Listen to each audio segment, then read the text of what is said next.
Earl is very personable. He's very intelligent. He's a worker. Gosh, of all the adjectives I could come up with, he is just the kind of guy you want on your team, because if you ever have anything to get done, Earl is the one to do it. Everyone looks up to Earl, and he's almost like a bigger-than-life kind of figure. I run into a political rival once. I said, "Aren't y'all rivals?" He goes, "Yeah, don't agree with his politics, but I trust the man." He's just a class guy. He epitomizes a guy whose values in the right place. He's got skill set, the passion, and he was really the guy that when we would talk about what the carrier dealer of the future would look like, Earl Smith was the example that we would fall back on. Earl and I came into the business about the same time, 1952, and we were salespeople. And actually, I was in the contractor business with a carrier distributor here in Atlanta, and Earl worked for Campbell Coal Company, which was a Bryant wholesaler. And he did some traveling for about, I think, 7, 8, 9, 10 years before he went in business. 1962, Earl was a salesman for the Bryant Atlanta Corporation, and we decided if we were ever going to do anything, we needed to do it now.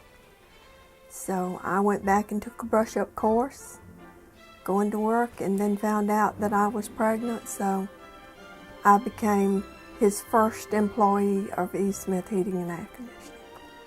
In fact, I have 15 days seniority. So I moved in, set up the office, and I was the secretary, the receptionist, the bookkeeper, and the delivery person. There was 2 or 3 brand names out there that was in the community that I was very familiar with, but Carrier was really always recognized as being the top line. And so I think that was something that I always looked at as would be certainly good for my business to be associated with the Carrier.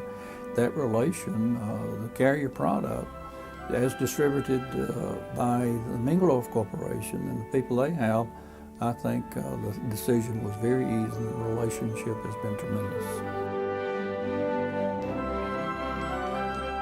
He started out in our early years looking at things that he could do that would make not only us fare better, but the whole industry fare better.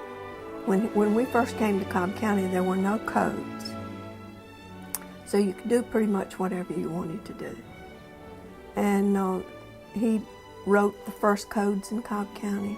He was very much involved initially with establishing a statewide contractor association. Earl had the vision to see that if we could join together across the state, if anything came up in the legislature, we would have a lot of influence. And so he was very instrumental in forming what is now known as CAG. That's the Conditioned Air Contractors Association. And actually, he was the first president. He started CAG with a couple of other people to better the industry, to make it better.